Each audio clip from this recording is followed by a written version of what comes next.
Hello friends, मैं Rajeev Ranjan USR global academy पर आपका स्वागत करता हूं। बहुत लोगों ने मुझसे कहा सर आप एग्जाम प्रिपरेशन के अकॉर्डिंग और भी सब्जेक्ट के वीडियो डालें, तो मैं आज मॉडर्न हिस्ट्री की वीडियो लेकर आया हूं। और मेरा सब्जेक्ट वाइज वीडियो देखने के लिए आप यूएसआर ग्लोबल एकेडमी के प्ले लिस्ट में जाकर देख सकते हैं। वैसे मैं सारे वीडियो को डिस्क्रिप्शन बॉक्स में प्रीवियस लिंक जरूर डालता हूँ ताकि आप भूल ना करें। ओके फ्रेंड्स, एक जरूरी बात बता दूं कि मैं वीडियोज के माध्यम से मैंने कभी भी क्लास नहीं लिया। अगर मेरी बातें आपको न समझ आए या कोई भी प्रॉब्लम सब्जेक्ट से हो या टॉपिक पर हो तो आप हमें जरूर कमेंट बॉक्स में जाकर कमेंट करें ताकि मैं ज्यादा से ज्यादा क्वेरी को दूर कर सकूं। फ्रेंड्स, मैं कोई बहुत बड़ा यूट्यूबर नहीं हूं, ना बनना चाहता हूं। बस इस लॉकडाउन में अपने नॉलेज को शेयर करना चाहता हूं ताकि मेरी नॉलेज कंटिन्यू रह सके। आइए अब हम टॉपिक की ओर बात करें।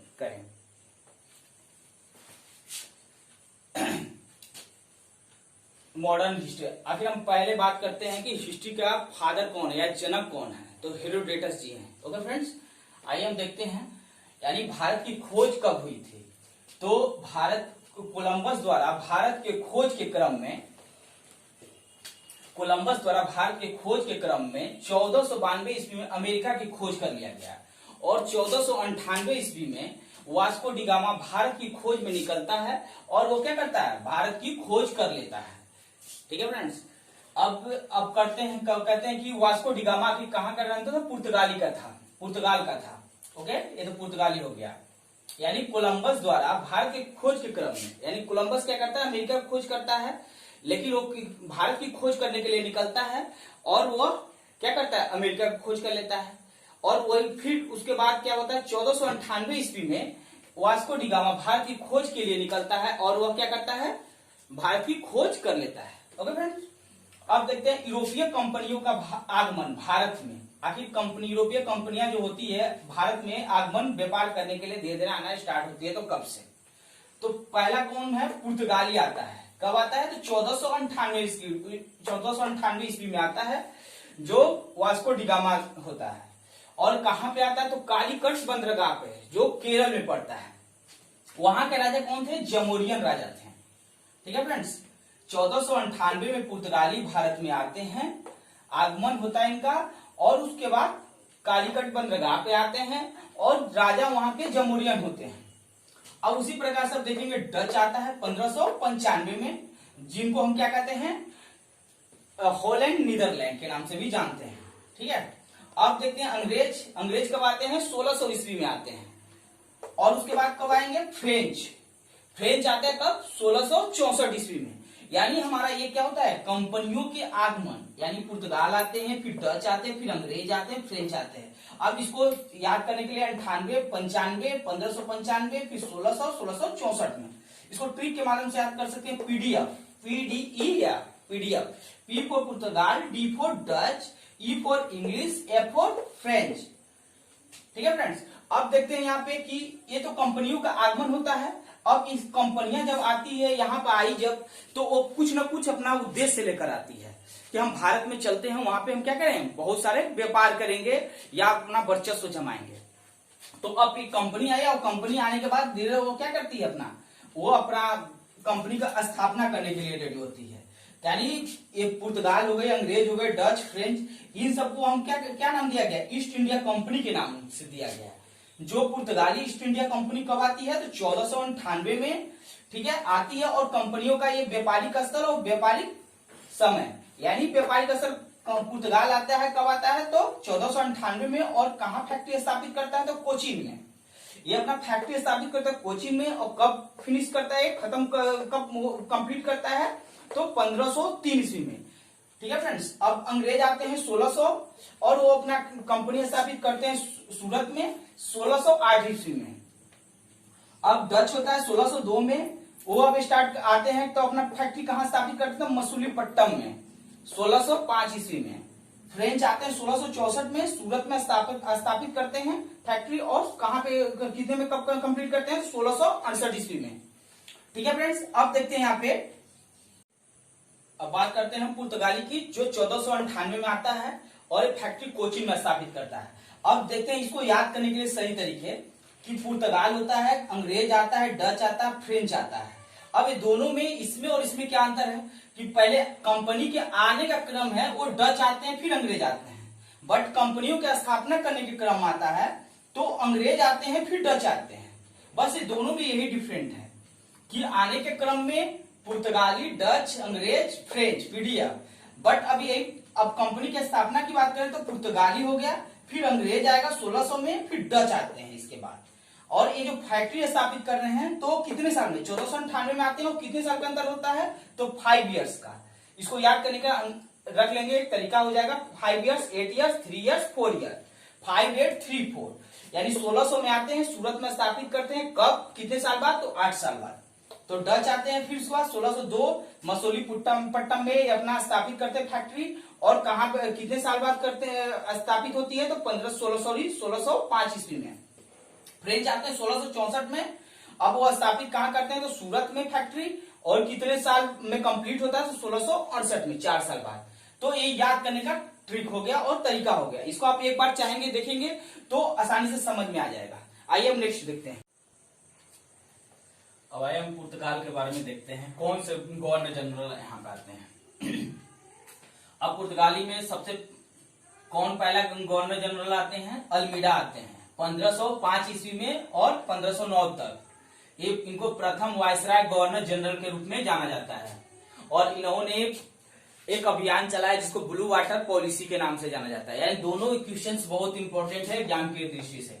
प्रथम वायसराय गवर्नर जनरल कौन था पुर्तगाली आए थे तो अल्मीडा थे, और उन्होंने अभियान कौन चलाया था, ब्लू वाटर पॉलिसी चलाया था। ओके फ्रेंड्स, अब देखते हैं दूसरा गवर्नर जनरल कौन होते हैं, तो 1509 से 1515 के बीच में आते हैं। कौन होते हैं तो अल्बुकर्क, ये कौन होते हैं, अल्बुकर्क जी हैं। और इनका वास्तविक संस्थापक देखा जाए पुर्तगाली का तो कौन है तो अल्बुकर्क के ही नाम से जाना जाता है। एक क्वेश्चन भी आता है कि वास्तविक संस्थापक पुर्तगाली का कौन था तो अल्बुकर्क, 1509 से 1515 ईस्वी में। और इन्होंने राजधानी अपनी बनाया था कहां पे तो कोचीन में बनाया था। ठीक है, अब देखते हैं अभियान इन्होंने क्या क्या चलाया था, यहां से भी क्वेश्चन बहुत आते हैं। जो 1510 ईस्वी में बीजापुर का आदिल शासक थे, उस समय 1510 ईस्वी में बीजापुर का आदिल शासक थे, और उन्होंने आदिल शाह से गोवा जीता था। कौन जीता था तो अल्बुकर्क जीता था। किसके नेतृत्व में पूछता है तो अल्बुकर्क के नेतृत्व में। गोवा कौन जीता था तो आदिल शाह ने। कौन से ईस्वी में तो 1510 ईस्वी में। कहां का तो बीजापुर का। ओके फ्रेंड्स, ये हो गया। अब इन्होंने कौन सी, अल्बुकर्क ने एक नीति अपनाई थी, कौन, विवाह नीति। यानी विवाह नीति होती क्या है तो विवाह नीति में यह था कि भारत के स्त्रियों से मनचाहा प्यार करने के लिए वो शादी करते थे। यानी यहाँ के यूरोपीय व्यक्ति थे, जो भी यूरोप के लोग थे, जो क्या करते थे, यहाँ पे आने के बाद लोग शादी करते थे कि मनचाहा प्यार पाने के लिए स्त्रियों से। उसके बाद एक और अभियान चला है 3G। 3G का मतलब ये हो गया कि गॉड, गोल्ड, ग्लोरी से। यानी गॉड मीन्स भगवान होता है, जो ईसाई धर्म का यहाँ प्रचार करते थे। गोल्ड हो गया बहुत सारा यहाँ से धन अर्जन करके कमा कर ये अपने क्षेत्र में पुर्तगाल लेकर जा सके। और यहाँ पे और ग्लोरी ख्याति हो गया, ये अपनी प्रतिष्ठा मान सम्मान को बरकरार रखना चाहते थे। इस तरह से इन्होंने क्या, अल्बुकर्क ने कौन सी नीति लाई थी तो 3G लगाई थी। और एक नीति अपनाया तो विवाह नीति अपनाया, जो यहाँ के भारत की स्त्रियों से शादी करते थे। और अभियान चला था 1510 ईस्वी में, बीजापुर का आदिल शाह शासक का, और उन्होंने गोवा जीता था। किसके नेतृत्व तो अल्बुकर्क के नेतृत्व में ये। और राजधानी किसको बनाया था, कोचीन को। ओके फ्रेंड्स, हो गया। अब देखते हैं तीसरा गवर्नर जनरल के रूप में आते हैं नीनो डी कुन्हा, जो राजधानी किसको बनाते हैं, गोवा को बनाया। इन्होंने आदिल शाह से क्या किया था, गोवा जीता था। और ये राजधानी किसको बनाते हैं, नीनो डी कुन्हा, तो गोवा को बना देते हैं। इन्होंने जीता और इन्होंने क्या किया, राजधानी को स्थापित किया। और यही नहीं, अब नीनो डी कुन्हा आते हैं तो 2 क्षेत्र जीते थे, एक दीव और दमन। दीव कब जीते थे तो 1535 ईस्वी में, और 1559 ईस्वी में दमन जीते थे। ठीक है, ये हमारे 3 इंपॉर्टेंट पुर्तगाली से क्वेश्चंस है, जो अब ये हो गया। अब नोटेबल कुछ देखते हैं, कुछ मेन पॉइंट देखते हैं इसका, कि पुर्तगाल यहाँ पर आए तो कुछ देख गए। जो प्रिंटिंग प्रेस का जनक जिनको कहते हैं हम लोग, तो पुर्तगाली का ही देन है। और इन्होंने अनाज और फल भी कुछ लेकर आए थे, जैसे अनानास हो गया, पपीता हो गया, यहाँ पे सारे इन्हीं का देन है। क्या भारत में पहले नहीं था, यह पुर्तगाली लेकर ही आए थे। ठीक है फ्रेंड्स, अभी हमारा पुर्तगाल हो गया। अब आइए हम देखते हैं इसको डच की ओर चलते हैं, जिसको डच की हॉलैंड नीदरलैंड के नाम से जाना जाता है। मैंने पहले ही तो ये हॉलैंड और नीदरलैंड के नाम से जाना जाता है। और यहाँ के वायसराय जो थे कॉर्नेलियस हाउटमैन के नाम से जिनको जानते हैं, जो 1595-96 की ये घटना है। डच आते हैं और कॉर्नेलियस हाउटमैन, ठीक है फ्रेंड्स। ये जो डच हैं सबसे पहले भारत ना आकर वो क्या करते हैं, इंडोनेशिया में आते हैं। और वहां उस टाइम क्या होता है, वहां मसाले का व्यापार शुरू करते हैं। ये बर्फीली क्षेत्र होती थी और वहां काफी ठंडे होते थे, जिसके कारण से वहां मसाला का व्यापार इनका बहुत अच्छा चलता था।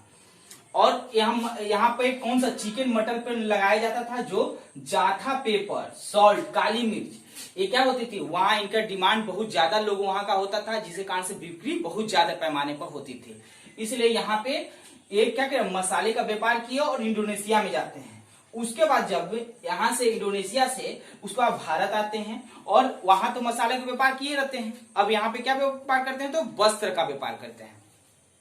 अब उसके बाद क्या होता है कि 1759 में एक क्वेश्चन हो गया, इंडोनेशिया जाते हैं, यहाँ मसाले का व्यापार करते हैं, फिर वहां भारत आते हैं और भारत में वस्त्र का व्यापार करते हैं। ये डच का काम था। अब उसके बाद 1759 ईस्वी में क्या होता है, वेड्रा का युद्ध, जिसको बंगाल के भी बोलते हैं, युद्ध के नाम से था। 1759 ईस्वी में वेड्रा का युद्ध होता है। जो वेड्रा का युद्ध किसके बीच होता है, तो डच और ब्रिटेन के बीच होता है। इन दोनों में डच का पराजय होता है और यह साबित हो जाता है क्या, डच अब भारत छोड़कर जाएंगे और अंग्रेज क्या होगा, पुनः यहाँ पे अब लंबे समय तक नहीं रहेंगे और अंग्रेज आएंगे। इस तरह हमारा हो गया डच।